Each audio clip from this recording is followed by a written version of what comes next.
Let the world see. A mother's cry that changed the nation. A Mother's Day reflection, Mimi Till Mobley, the legacy of Emmett Till. In the sweltering heat of August 1955, a 14-year-old black boy from Chicago named Emmett Till traveled to the South to visit his family. The small town of Monee, Mississippi. Just days later, he would be abducted, tortured, murdered, and thrown in the Tallahassee River. All because he was accused of whistling at a white woman named Carolyn Bryant inside of a local store. The woman's husband, Roy Bryant, and his half-brother, J.W. Millam, kidnapped Emmett from his great-uncle's home on August 28th. They beat him beyond recognition, shot him in the head, tied his body to a 75-pound cotton gin fan with barbed wire, and dumped him in the river.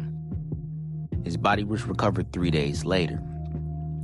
But this story isn't about murder. It's about a mother. Mimi Till Mobley, Emmett's mother, faced the unimaginable when her son's body was returned to her in a sealed box. She made a decision that would shock the conscience of a nation. She refused to let them hide what they had done. She demanded an open casket funeral, stating, "Let the people see what I've seen." Over 50,000 mourners came to the funeral in Chicago. But it was the photos published in Jet magazine showing her son's mutilated face that reached millions and galvanized the movement. These images laid bare the brutality of American racism and became the spark for the civil rights movement. In the trial that followed, Judge Curtis L. Swingo presided. The evidence was overwhelming. Emmett Till's great-uncle Moses Wright risked his life by standing in open court and pointing at the white man who took his nephew. Yet after only 67 minutes of deliberation, an all-white, all-male trial jury declared Bryant and Millam not guilty. Some jurors later admitted they would have convicted, but didn't want to sentence a white man to death. I'm gonna say that one more time. Some jurors later admitted they would have convicted, but did not want to sentence a white man to die.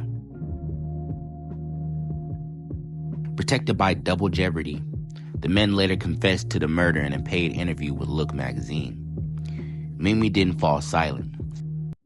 That the death of my son can mean something to the other unfortunate people all over the world, then for him to have died a hero would mean more to me than for him just to have died. She transformed her grief into purpose.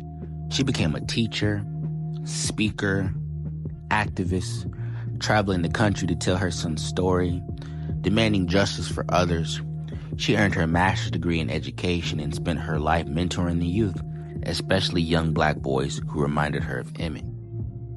For nearly 5 decades, she fought to keep Emmett's name alive and to turn it into a tool for change, and it worked. As a result of her actions, the Emmett Till Anti-Lynching Act, first introduced decades ago, finally became law March 2022, making it a federal hate crime to lynch.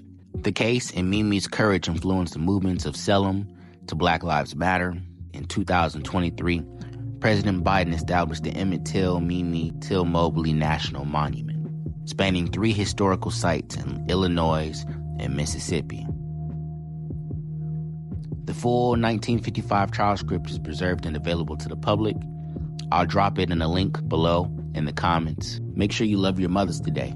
As always, until next time, cousins, it's your boy, Stone.